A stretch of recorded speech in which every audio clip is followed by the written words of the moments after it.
Bonjour, bonsoir, chères toutes, chers tous, bienvenue dans cette nouvelle édition sur votre chaîne, la chaîne de El Moncio Godson. Je vous remercie d'être les fans de cette chaîne, de nous apporter votre soutien, surtout moral, de faire vos commentaires et surtout de nous conseiller. Nous avions commencé il y a quelques semaines une saga. Nous avions commencé un autre Roma fleuve. Cela n'avait pas été annoncé ainsi, mais toujours est-il que dans son contenu, il est clair que nous avions tout simplement abordé l'introduction de cette thématique, l'occultisme du vagin. Il est important aujourd'hui de parler de l'occultisme du vagin. Personne n'en parle pratiquement parce que très peu de personnes ont réellement connaissance de la dimension occulte du vagin. Parce que le vagin demeure quand même une entité, une divinité. Dans l'Égypte antique, l'histoire de la divinité Atum à Héliopolis a révélé tout simplement une vérité fondamentale. La vérité selon laquelle le vagin est identifié directement en tant que Deret Netcher, est identifié parfaitement à ce que nous appelons la main d'Atum. Sachez que après son apparition dans la cité, selon la légende, Atum, le masturbateur, s'est mis à se masturber. Il a commencé donc à se masturber avec sa main. Généralement, on précise qu'il s'agit de la main gauche. La main gauche représentant justement le principe féminin. Mais il pourrait s'agir d'une autre main. Toujours est-il que la main d'Atum, qui est le vagin, identifié également à Tefnut, à Isis, aux déesses en général, est Netcher, c'est-à-dire une déesse, une divinité. Donc c'est Deret Netcher. C'est donc la main d'Atum, la main de Dieu. Dans les grandes traditions initiatiques, on revient justement sur ce principe qui parle de la main de Dieu. Généralement, on dit la main de Dieu soit sur toi. Mais personne ne sait qu'en réalité, on est en train de dire que le vagin de Dieu soit sur toi. Parce que Atum est une divinité androgyne. Et la main d'Atum représente le vagin. Et donc, quand on parle de la main de Dieu, identifiée également à l'Esprit Saint, un principe féminin, on parle justement du vagin. On parle du principe du vagin. Et quand je parle du principe du vagin, je parle en ce moment-là de la divinité Deret Netcher, de la déesse. Parce que le vagin est une entité vivante, le vagin est un principe vivant, le vagin est une divinité.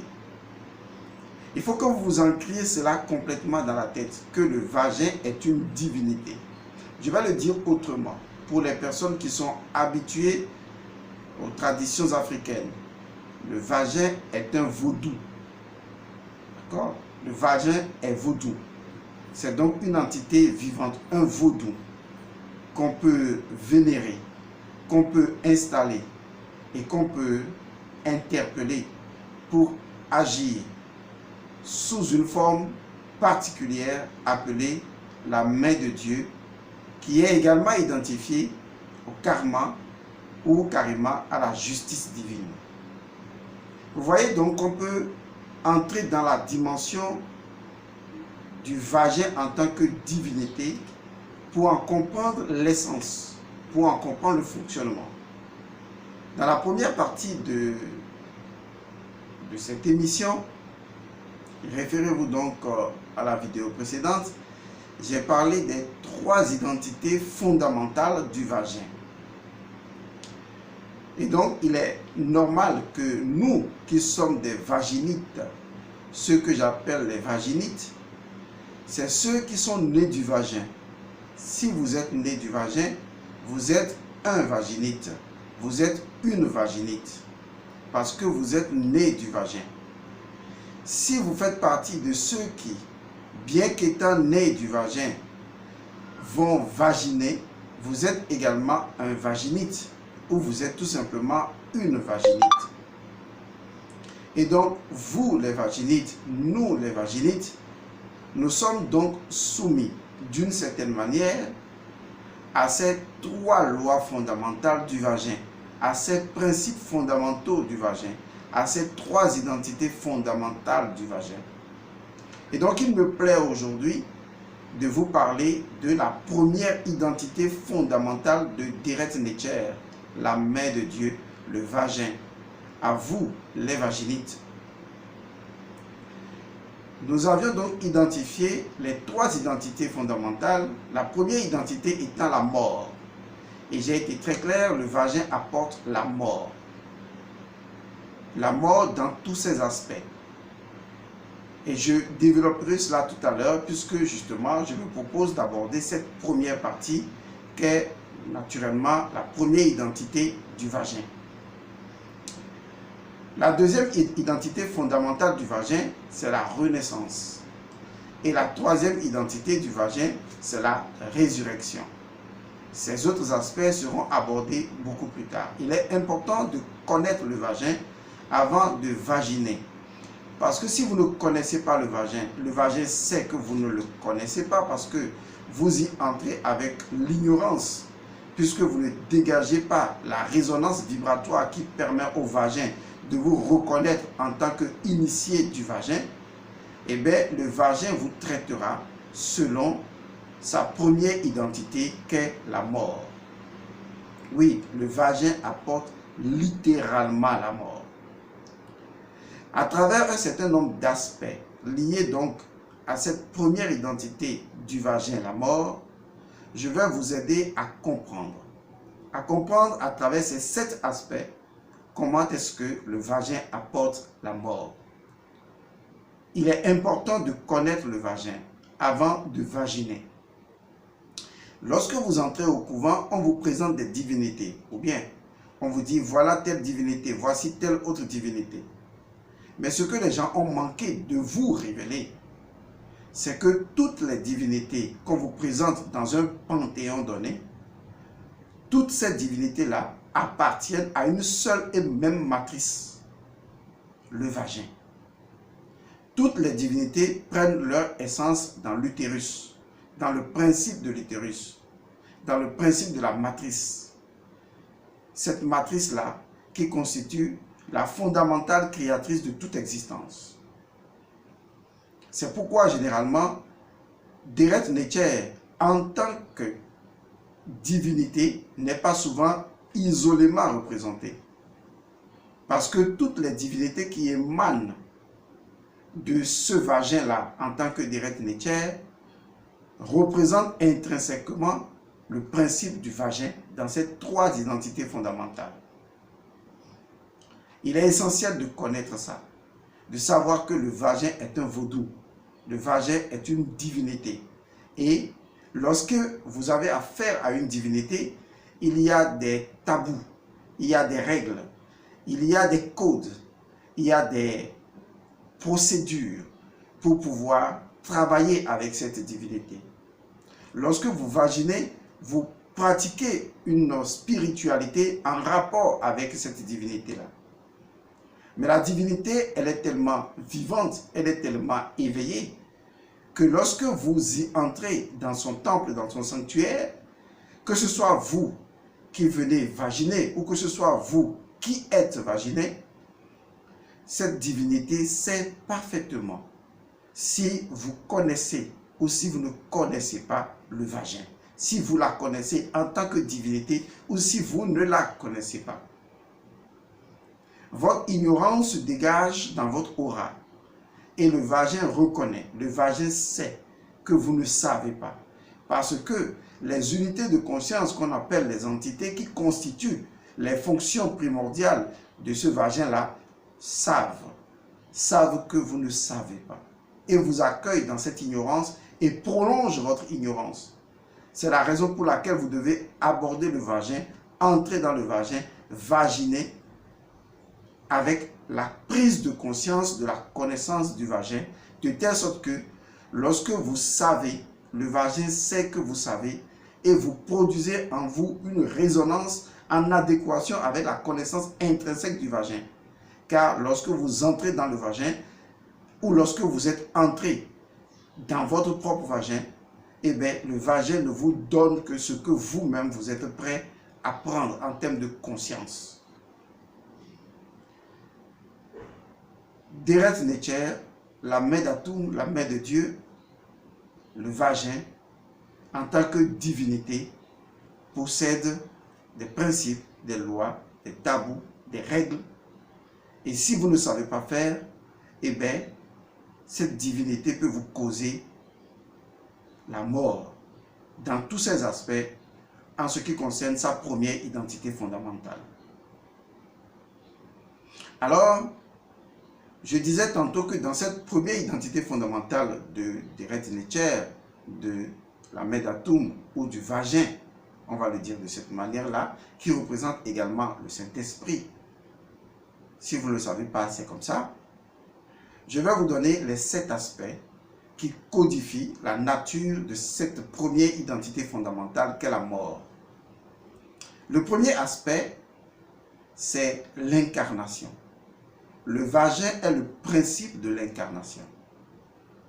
Parce que le vagin est le portail par lequel la vie s'engendre sous forme de naissance et mort.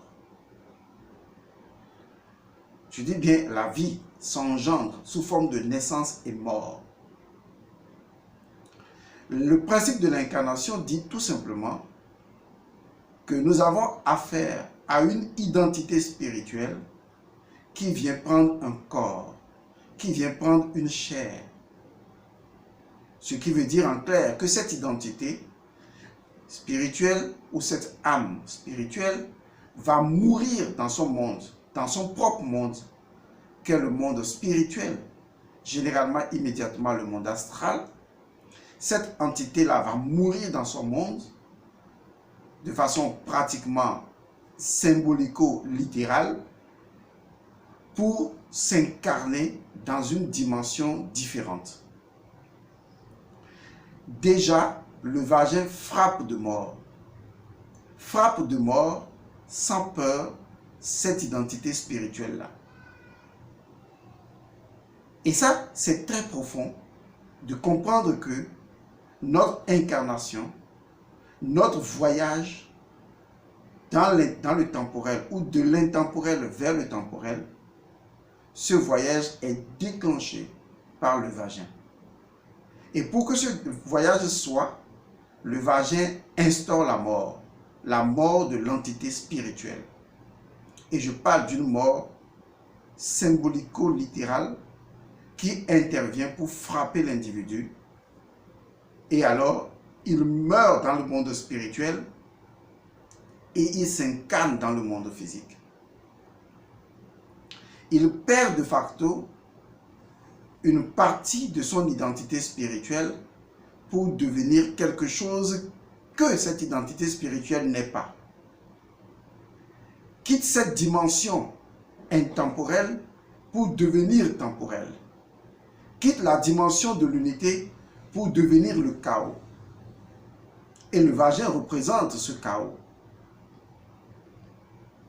Cette mort, qui est la mort de notre âme spirituelle, causée par le principe de l'incarnation à travers le portail vaginal, démontre tout simplement que notre propre incarnation, qui pourrait être une naissance, est en fait, dans le monde spirituel, une véritable mort. Il serait plus aisé de pleurer une personne qui vient au monde,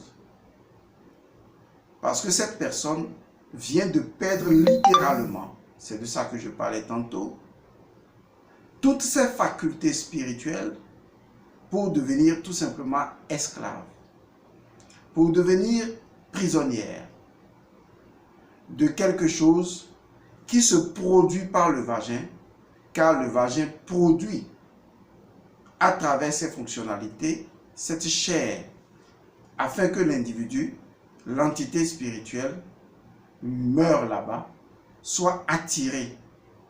Parce que le vagin est capable de créer la résonance vibratoire entre son corps et son âme pour que l'individu puisse s'incarner. Déjà à ce niveau, nous devrions avoir peur du vagin. Parce que cette divinité qu'est le vagin possède le pouvoir de vie et de mort en quelque sorte.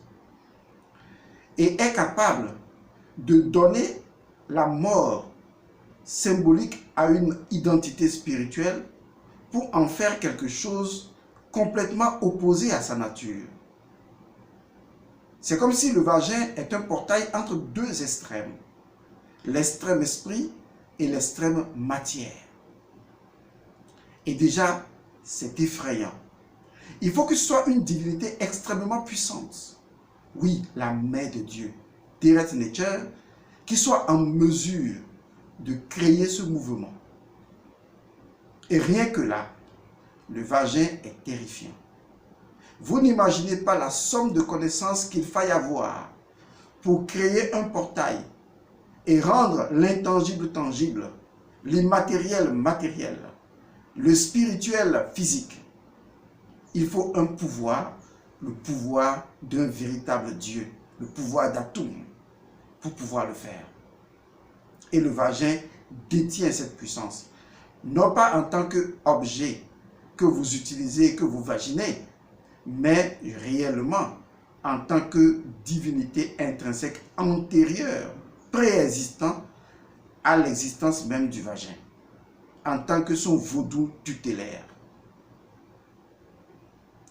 Et ça, c'est déjà le premier aspect que je développerai à d'autres occasions, sinon on ne finira jamais cette saga. La deuxième chose dans l'identité fondamentale de la mort qu'engendre le vagin, c'est la limitation.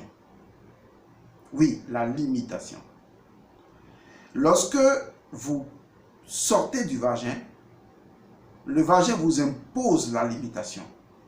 Le vagin vous impose des règles, des cadres. Un monde dans lequel vous devez vivre et duquel il vous est difficile d'en sortir. Et cette limitation engendre automatiquement la dépendance. Et cette dépendance engendre la stagnation. La stagnation va engendrer la corruption. Et la corruption, elle, va engendrer des unités entitaires de destruction, des entités bas astrales. En cela, le vagin impose à tout individu la loi de la limitation et la loi de la dépendance. Ne soyez pas étonnés que vous deveniez dépendant du vagin, parce que cela fait partie de sa loi, de créer une redondance, comme un cycle redondant, de telle sorte que vous vous conformiez à ses contours, à sa révolution, à sa folie. En fait, le vagin se propose de vous maintenir dans une forme d'esclavage, de prison. Et en cela, c'est également une mort. C'est une mort parce que dans cette dépendance, vous perdez complètement votre identité. Parce que vous ne savez plus qui vous êtes vraiment. Et c'est ce qui se passe aujourd'hui. Et quand je parle souvent du vagin, les gens regarderont tout simplement le vagin entre les cuisses de la femme. Non. Il s'agit du vagin en tant que principe, du vagin en tant que loi et du vagin représentativement parlant en tant qu'élément physique. C'est le vagin dans ces trois aspects. Parce que si je parle souvent du vagin, vous allez dire oui, il parle forcément de la femme. Mais qui vous a dit que l'homme n'a pas de vagin? L'homme a un vagin puisqu'il a un principe féminin. Et le vagin est la matrice de la nature. Le vagin est partout. Nous sommes à l'intérieur du vagin. Donc le vagin engendre la dépendance, qui est une forme de conditionnement, une forme de mort, qui va créer la stagnation, qui va créer la corruption. Et cette corruption va donner nécessairement le chaos, avec les entités qui y sont associées. Le troisième aspect du vagin, c'est ce que j'appelle le vagin sarcophage, c'est-à-dire le vagin qui bouffe la chair.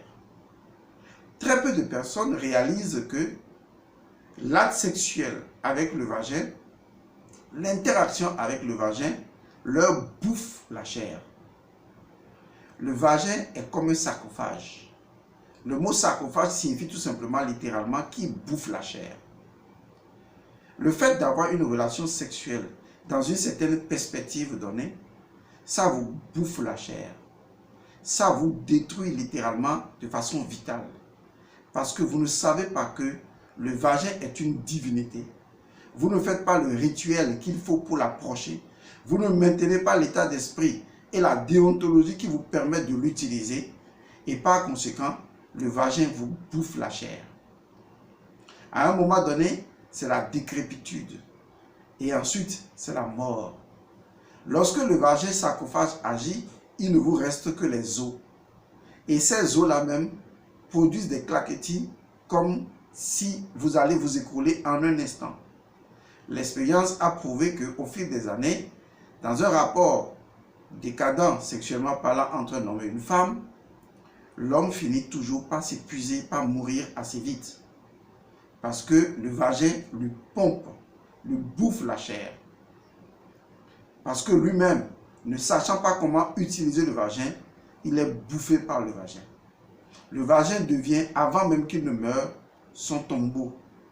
Et il y meurt allègrement, sans aucune conscience. Le vagin le tue, littéralement parlant. Mais au même moment, dans le quatrième aspect, le vagin produit ce que nous appelons la petite mort. Car le vagin est le portail également de l'initiation dans le monde d'Anubis. Et par conséquent, c'est le temple dans lequel l'individu s'initie à la petite mort. Quoi qu'on dise, c'est une mort. L'expérience de la petite mort passe inévitablement par le vagin. La capacité que l'individu a, à travers le vagin, de produire la séparation de l'âme d'avec le corps, de sortir de son corps, parce qu'il utilise son organe sexuel, non pas simplement pour vaginer la femme, mais pour s'éveiller lui-même en tant qu'homme et éveiller la femme. En ce moment, on parle de l'initiation sexuelle, on parle de magie sexuelle, on parle de l'art sacré du sexe qui produit ce que j'appelle la petite mort. C'est une initiation. Maintenant, reste à savoir si l'individu réussit cette initiation de petite mort ou s'il y échoue. S'il échoue à cette initiation de la petite mort, eh bien, il va être bouffé par le vagin sarcophage. Et en ce moment, il perdra complètement de son identité matérielle et il ne retrouvera pas son identité spirituelle. Parce que le vagin, considérez-le comme un vaudou. C'est comme une entité divine, une divinité qui possède des règles de fonctionnement. Et si vous ne vous conformez pas à ces règles de fonctionnement, eh bien, vous allez mourir. Même si vous vivez physiquement, vous êtes mort déjà à l'intérieur.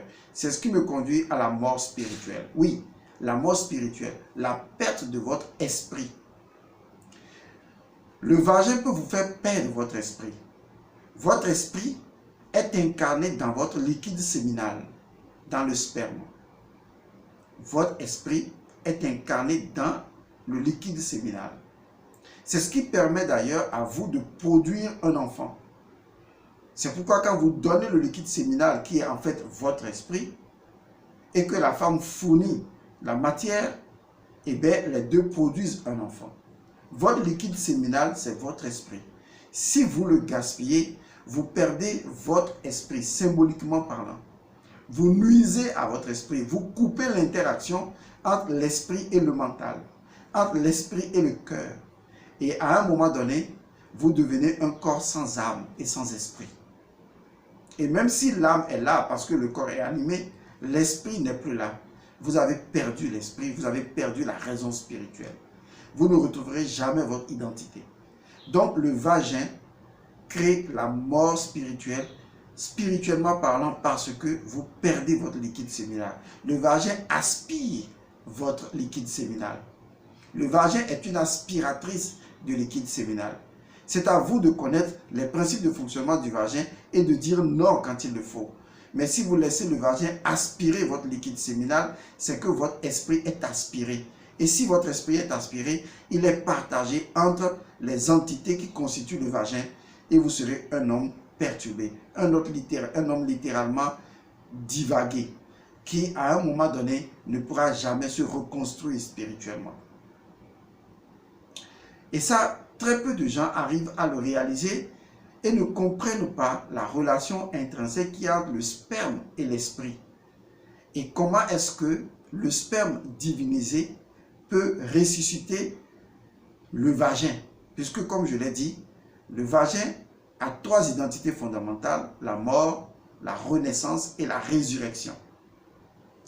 Le vagin produit également, dans l'aspect suivant, le vagin produit ce que j'appelle la mort physique. Parce que le vagin peut vous dévitaliser jusqu'à ce que vous mouriez littéralement physiquement. Beaucoup de gens meurent parce qu'ils n'ont pas compris qu'ils portent déjà la marque de la mort en tant que vaginite. Une fois que vous êtes né du vagin, vous portez la marque de la mort. Votre développement spirituel devrait normalement vous aider à retirer cette marque de mort sur vous. Mais ce que vous faites, vous renforcez cette mort-là encore et encore. Une fois que vous êtes un vaginite, vous êtes né du vagin, vous portez la marque de la mort. C'est inévitable. C'est la raison pour laquelle, généralement, pour conférer à certains sauveurs le fait d'avoir outrepassé la mort, on dit qu'ils sont apparus de nulle part, ou ils sont nés par l'action du Saint-Esprit, parce que justement, on ne voudrait pas leur conférer cette marque de la mort, qui est indissociable du vagin. Et pourtant, si un sauveur meurt d'une manière ou d'une autre, c'est que forcément, ce sauveur porte la marque du vagin, qu'est donc la mort. Et cela existe partout. Lorsque, par exemple, vous vaginez une femme, vous ne vous demandez pas, est-ce que vous êtes le premier à passer par là? Si vous n'êtes pas le premier à passer par là, qu'est-ce qui a été fait comme rituel pour pouvoir vous protéger physiquement et même spirituellement? Rien. En fait, vous portez atteinte à des tabous qui sont en relation avec le vagin. Vous imaginez par exemple un homme qui fait l'amour avec une femme différente, qui vient faire l'amour avec une autre femme, nous sommes d'accord, sans oublier que l'ancienne femme avec laquelle il fait déjà l'amour, fait également l'amour avec un autre homme. Ce qui veut dire en clair, et je vais être précis à ce niveau, lorsque vous prenez une femme, les empreintes digitales des pénis, les empreintes digitales péniennes ne disparaissent jamais à l'intérieur du vagin de la femme une fois que la femme a connu un homme. Ça ne disparaît pas. Ce qui veut dire en clair que tous les hommes qu'une femme a connus ont laissé une identité énergétique à l'intérieur du vagin de la femme. Et lorsque cette femme sera décidée à faire un enfant, cet enfant va porter le résultif de toutes les identités énergétiques qui constituent présentiellement le vagin de la femme et qui vont aider à sa propre naissance. C'est la raison pour laquelle si vous brisez la règle du vagin et que vous ne faites pas les rituels conséquents, le mari que vous avez peut ne pas avoir certaines maladies, mais l'enfant qui va naître va porter certains défauts, alors que ces défauts ne proviennent ni de vous ni de l'homme, mais ce défaut provient tout simplement des empreintes digitales péniennes, parce que le pénis même est une vibration, est une énergie, des empreintes digitales péniennes du passé et qui ne disparaissent jamais de l'intérieur du vagin de la femme. Ce qui veut dire que un enfant qui naît du vagin de la femme aujourd'hui, si cette femme a connu 10 hommes, ce n'est pas l'enfant de ce monsieur seulement, c'est l'enfant de toutes les identités qui ont connu cette femme avant la naissance de l'enfant. Parce que cette somme d'identité pénienne ont laissé une empreinte qui a été résultée et qui va produire, n'est-ce pas, l'énergie résonance du vagin au moment où l'enfant va venir au monde. C'est pourquoi vous devez faire très attention avec les personnes avec qui vous couchez. Surtout vous les femmes, parce que on ne fait pas l'amour avec un homme parce qu'on voit qu'il est beau, qu'il a de l'argent ou qu'il a les moyens. On fait l'amour avec un homme parce que on est conscient de son identité spirituelle. On est conscient, on sait que spirituellement, il possède une marque énergétique qui est capable de nous sécuriser au niveau vaginal. Mais aujourd'hui, ce n'est pas ce qui se passe. On fait l'amour avec n'importe qui sans connaître l'identité spirituelle, la résonance spirituelle de la personne. Et demain, on se plaint d'avoir soit des enfants malades, des enfants qui ont la marque de la mort. Quand je parle de la marque de la mort, c'est que les maladies, la souffrance, disons la malchance, la possession, tout ça là, ce sont des marques de la mort. Si vous ne le savez pas, sachez-le. Et tout ça provient justement de l'identité du vagin au moment de la conception de l'enfant. Cette identité lui étant conférée par la somme des expériences sexuelles que la femme a eues et qui n'ont jamais disparu de son vagin, parce que le vagin n'oublie jamais. Retenez ça, le vagin n'oublie pas, parce que c'est une matrice et la matrice n'oublie pas. Il en est de même du pénis de l'homme qui porte l'identité de la totalité des femmes connues, et cette identité-là va être imprimée à un vagin principal. Vous voyez donc le chaos qui s'engendre autour. Le dernier aspect de cette identité de la femme, c'est justement l'aspect cycle cosmique, car le vagin est en relation avec les aires astrologiques. Je n'ai pas développé tout ça, mais on le verra après. C'est juste pour vous accompagner dans la compréhension. Je vous remercie et on fera le complément ultérieurement. Paix à vous.